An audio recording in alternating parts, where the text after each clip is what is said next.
नमस्ते दोस्तों, कैसे हैं आप लोग। तो दोस्तों, आज हम पढ़ने वाले हैं बेताल की कॉमिक्स झुनझुने की संधि। झुनझुने की संधि। जंगल के लोग मिल बैठकर कई पुरानी कथाएं सुनाते हैं। वेताल मृत्युंजय है, अमर है। उनमें कुछ वेताल की ही बातें होती हैं। ये तो सच्ची है। एक गेंडर की विशालकाय चिड़िया की कहते एक गेंडर की विशालकाय चिड़िया की है। कहते हैं यह 100 वर्षों में एक बार किसी दुष्ट गांव को पूरे का पूरा उठा ले जाती है। वह शायद सच्ची ना हो। एक है प्रिंस के पंख वाले लोगों की जो गरुड़ के साथ आकाश में उड़ते हैं। यह सच्ची नहीं हो सकती। एक प्रचलित गाथा वामन बूंट की। कहते हैं ये लोग जंगल में रहते हैं। हाँ, जाति का एक आदमी मैंने देखा था, इतना सा। भांग पी रखी होगी तुमने। और तो उनके नाम से बच्चों को डराने की बेकार कोशिश करती है।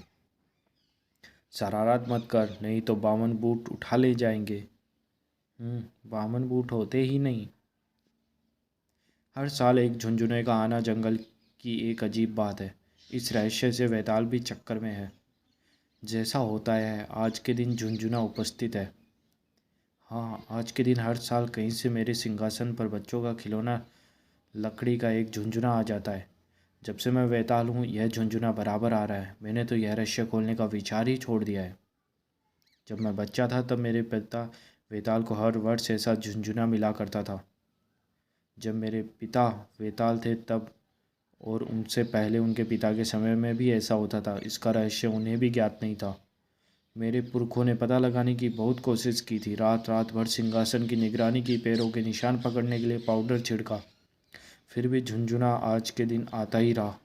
क्यों, कैसे? असली कारण कोई नहीं जानता, मुझे भी पता नहीं लगेगा। लोंगो गांव में एक नया रहस्य पैदा हो गया। मेरा हीरो का ताज गायब कैसे? यहाँ तो चिड़िया भी पर नहीं मार सकती। लोंगो सरदार का संदेश। उसने एक रहस्य का पता लगाने के लिए आपको बुलाया है। जरूर और जल्दी। झुंझुने का झमेला तो मुझसे सुलझता ही नहीं। मेरे हीरो का ताज रात को इस कमरे से गायब हो गया। कमरे का एक ही दरवाज़ा है जिसके आगे मैं पलंग बिछाकर सोया था। उससे तो केवल चूहा घुस सकता है। ताज डिब्बे में बंद था, डिब्बा मेज पर रखा था। तो अंदर आने के लिए हवा आने का वह सुराग ही रह जाता है। पास ही धान के खेतों में एक और रहस्य। लोंगों के खेतों में लोग एक नए खतरे से डर कर भाग रहे हैं। सींग वाला बाघ। उसमें सचमुच एक सींग है। सुबह सबने देखा, उसे देखा। वह उसको अंधाधुंध मारता है। घायल बाघ इतना खूंखार होता है? घायल है वह? ऐसा कोई निशाना तो दिखता नहीं। सींग लगाकर कोई पिशाच आया है। मैं ये भाला लेकर जाता हूँ। तुमने उसे धान के खेतों में देखा था? जी हाँ, इस भाले से आप उसका मुकाबला करेंगे?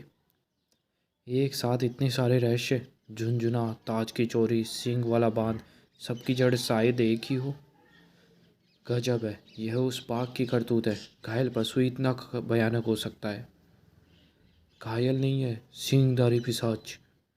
यह आया वह सींग वाला बाघ। बहुत बड़ा बाघ, बहुत बड़ा और खतरनाक है। सींग न जाने कैसा है। मीलों सुनाई देने वाली जोरदार दहाड़ के साथ बाघ झपटा। खत्म। यह सींग तो किसी धातु का है। बाघ इससे घायल हुआ। छोटा सा भाला दिखता है। वेताल का 400 शताब्दियों का इतिहास। काफ़ी समय से इस इतिहास को देखा नहीं। यह 1479 का है। मुझसे 12 पीढ़ी पहले के वेताल का। वेताल 300 वर्ष पहले के पूर्वज वेताल का इतिहास पढ़ने लगा। आज वार से मुकाबला हुआ। वृक्ष से 12 आदमी मेरे घोड़े पर कूद पड़े। एक आदमी पर 12 आदमी कैसे आ सकते हैं? कुछ और भी लिखा है। आज बाजू नरेश से भेंट हुई। उनसे झुंझुनों की संधि की। यदि मैं उनकी बात को रखूँ तो वे लूटपाट बंद कर देंगे। मुझे स्वीकार है। झुंझुनों? शांति हो गई। नरेश को थैले में डालकर उसकी गुफा में छोड़ाया। थैले में? यह माजरा क्या है? गुर्रन, वानु क्या किसी कबीले का है? तुमने नाम सुना है ये? वहाँ वानु, वामन बूट। परंतु ये तो मनगढ़ंत किस्से हैं। आज तक हम में से कोई भी इतिहास की पुस्तकों की इस गुफा में नहीं आया। आपने मेरा बहुत सम्मान किया है गुडरन। मैं 300 वर्ष पहले के अपने पूर्वजों का इतिहास पढ़ रहा था, एक प्राचीन वेताल का। बाघ का सींग वास्तव में यह था, छोटा सा भाला ही तो है। इतिहास में लिखा है कि वानु गरुड़ चट्टान के पास गुफा में रहते हैं। सब बामदर बोनों से पूछो कि उनमें से किसी ने जंगल में कहीं गरुड़ के आकार की चट्टान देखी है। कई वर्ष पहले मैंने गर्म पत्थरों की नदी के पास गरुड़ जैसी चट्टान देखी थी। लावा के क्षेत्र के पार? मैं जाकर देखता हूँ। वह जंगलों में चलता जा रहा है। बोनों से भी छोटे कद के वामन बूट के किस्से तो बहुत पुराने हैं, परंतु उन्हें देखा किसी ने नहीं। हाँ, गरम लाया।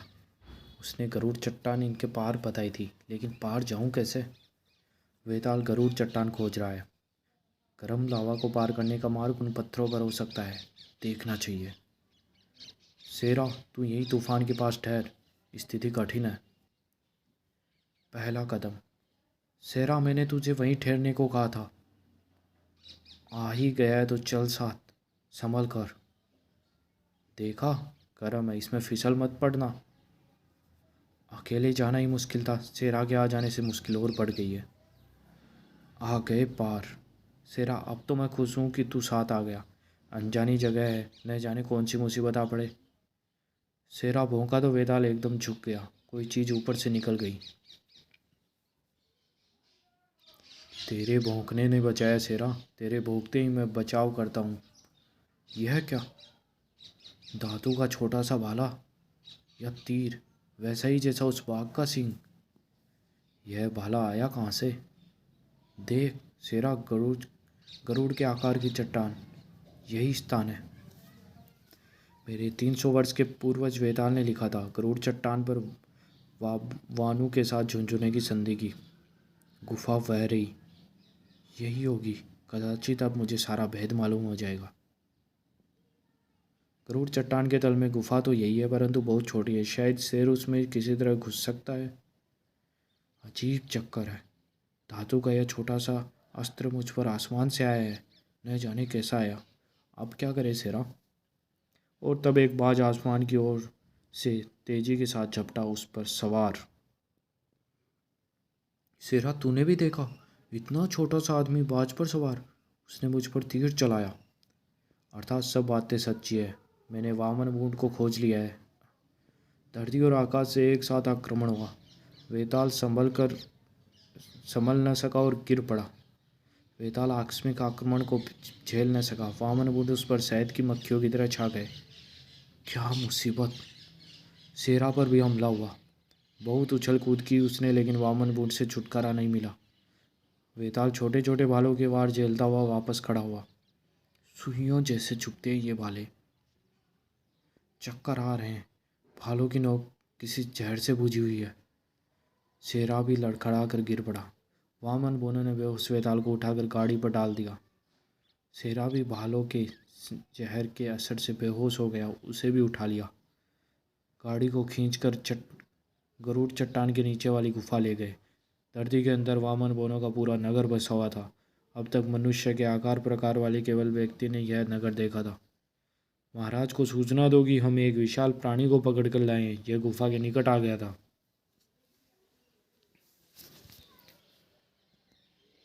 यही है विशाल प्राणी। इसे पकड़ने का साहस कैसे किया? जी जी हुजूर, आप प्रसन्न नहीं हुए? तुमने इसे साधारण विशाल प्राणियों जैसा समझा है? यह वेताल है, जंगल का राजा, हमारा मित्र और रक्षक। इसे होश में लाओ।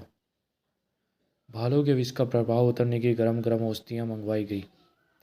वेताल किसी तरह उठकर बैठा और वहाँ का दृश्य देखकर हैरान रह गया। इसे होश में लाना क्या बुद्धिमानी है? हम सबका काम तमाम कर देंगे। मित्र और रक्षक, हमें क्षमा करो। जंगल के राजा, हमें क्षमा करो। मेरे सैनिकों ने आपको पहचाना नहीं। तुम वामन बूट हो? आप हमें दंड देने आए हैं क्योंकि हमारे लिए कुछ नालायक लोगों ने लोगों को ताज चुराया। मैंने कहा था वेताल को पता चल जाएगा।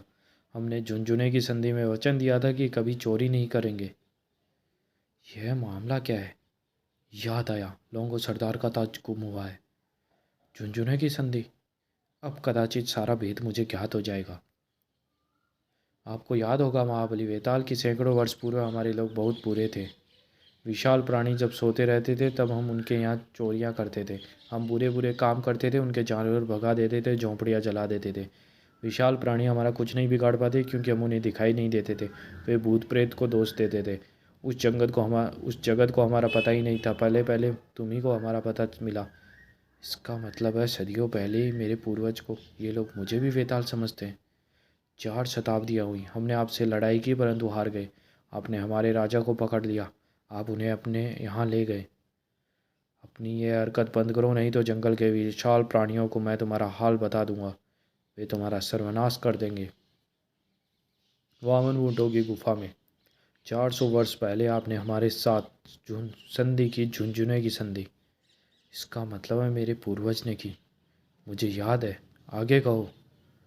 महाबली वेताल, 4 शताब्दियों पहले हमने वचन दिया, तुम वामन बूट अब कभी न तो विशाल प्राणियों के यहाँ चोरी करोगे, न उन्हें कोई दुख दोगे। मैं वचन देता हूँ। इस प्रकार झुंझुने की संधि हुई।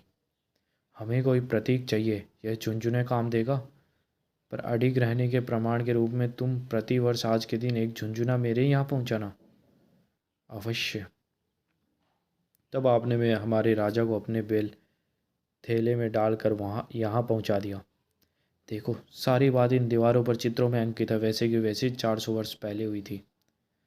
सोचिए, शताब्दियाँ बीत गई, परंतु वेताल आप जीवित है और सब कुछ याद है। तब से हम बराबर प्रतिवर्ष एक झुंझुना आपको भेज रहे हैं।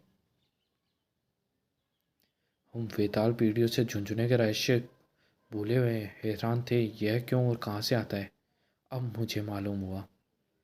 अपने पूर्वजों के वचनानुसार हम हर साल झुंझुना भेंट करते हैं। ठीक है, यह मुझे मेरा पूर्वज समझे हुए। खैर, झुंझुने का भेद तो प्रकट हुआ। झुंझुना हम अपने सबसे तेज उड़न घोड़े पर बांध देते हैं। हमारा सबसे साहसी वीर उस पर सवार होता है। रात के अंधेरे में उड़कर आपकी गुफा पर चले जाते हैं। उड़ते उड़ते झुंझुना आपके सिंहासन पर डाल देता है। यह बात है, तभी पता नहीं चलता कि आता कहाँ से। सदियों से यह क्रम चल रहा है, अर्थात नियत स्थल पर बम गिराने की कला नई नहीं है। मरम पत्थरों, लावा की नदी विशाल प्राणियों से हमारे प्रदेश को बचाती है। हम वामन बूट आजकल विशाल प्राणियों की दुनिया में बहुत कम जाते हैं। भोजन के लिए कंदमूल फल चुन लाते हैं, मछलियाँ पकड़ते हैं। मछली? हमारे तीरों को आप जानते हैं। हम उड़ते उड़ते उनके शिकार करते हैं। अंडों से निकलते ही उड़न घोड़ों को हम ट्रेनिंग देते हैं। आप इन्हें बाज कहते हैं। गुप्त जड़ी बूटियों से हम बेहोश करने वाले रस निकाल कर के हथियारों को बुझाते हैं। यह हथियार उड़ाकू अजगर के सिवा अन्य सब शत्रुओं से हमारी रक्षा करते हैं। उड़ाकू अजगर? प्राचीन मनगढ़ंत कहानियाँ यहाँ भी फैली हुई हैं। मुझे तो यह हमारा प्राचीन मित्र वेताल नहीं लगता। लगता तो नहीं, हमारे यहाँ हथियारों से बेहोश हो गया, तो इसको मार डालना चाहिए। प्राचीन कथाओं के वामन बूंटों का प्रदेश। लोंगो सरदार का ताज तुमने कैसे चुराया? मैंने नहीं, जिन लोगों ने चुराया उन्हें, उनसे हम परेशान हैं। वह रहा उनका एक चोर, वही सब बताएगा। हम हम दो व्यक्ति उस रात उड़ान पर थे। नीचे वह लोगों गाँव है, बड़ी झोंपड़ी सरदार की है। नीचे उतरो, शायद कुछ माल हाथ लग जाए। छत से हमने एक छेद देखा। रस्सी के सहारे हम में से एक व्यक्ति अंदर उतर गया। ताज का डिब्बा हमने बाहर खींच लिया, फिर छत ठीक कर दी ताकि किसी को पता नहीं चले। ताज लेकर हम वापस आ गए। तुमने वेताल की संधि को तोड़ा, तुम्हें दंड मिलेगा। क्यों? हम नहीं मानते यह हमारा प्राचीन मित्र है। हमारे हथियारों से साधारण लोगों की तरह यह बेहोश हो गया। हम इसकी आज्ञा नहीं मानेंगे। मार दो इसे। यहाँ तो चलने फिरने की भी जगह नहीं, विष बुझे तीरों से मैं मर ही जाऊँगा। वामन बूटों के प्रदेश में नन्हे शैतान सैनिक वेताल पर वार करने को आगे बढ़े। मार डालो इसे, यह हमारा प्राचीन मित्र नहीं है। यह वेताल नहीं है। उड़ाकू अजगर। विशाल गुफा में भगदड़ मच गई। अजगर? उड़ाकू अजगर क्या है? राजा ने कहा था इनके हथियारों का उस पर कोई असर नहीं होता। 10 फीट लंबा मगरमच्छ गुफा में घुस आया। तो इसे अजगर कहते हैं। बहुत बड़ा है। छोटे छोटे जहरीले वाले अजगर की कठोर चमड़ी से टकराकर गिर पड़े। नन्हे वीर निडरता से सामना कर रहे थे, परंतु व्यर्थ। भूखा अजगर घरों की ओर बढ़ रहा था। वे घर उसके लिए कागज से अधिक मजबूत नहीं थे। इस गुफा में यदि मैंने गोली चलाई तो इन लोगों के कान फट जाएंगे, कुछ लोग मर भी जाएंगे। वह चाकू निकाल कर झपटा। वामन बोने की गुफा में दो विशाल प्राणी जूझने लगे। काफ़ी देर लड़ने के बाद लड़ाकू अजगर मारा गया। आपने अजगर को मार दिया, सफाया कर दिया। आप और प्राचीन मित्र हैं अवैताल। हमने आप पर संदेह किया, हमें क्षमा करो। लोगों को सरदार का ताज लौटा दो। मैं वचन देता हूँ, में से कोई भी फिर चोरी नहीं करेगा। और मैं जंगल के विशाल प्राणियों को तुम्हारा स्थान नहीं बताऊंगा और वे तुम्हें खोज नहीं पाएंगे। गरुड़ चट्टान वाली गुफा से उन्होंने प्रस्थान किया। चल शेरा, बाहर ताज़ी हवा मिलेगी। एक बार तो मुझे लगा था कि मर कर ही बाहर निकलेंगे। पत्थरों के रास्ते, पिघले गर्म पत्थरों को, नदी लावा को पार करके वे तूफान के पास आ पहुँचे। नन्हे सैनिकों ने अपने उड़न कोड़ों से फूल बरसाए। क्या शानदार विदा दी है इन्होंने। नमस्कार वामन बून, तुम्हारा भेद मैं कभी प्रकट नहीं करूँगा। यही समाप्त होती है। धन्यवाद।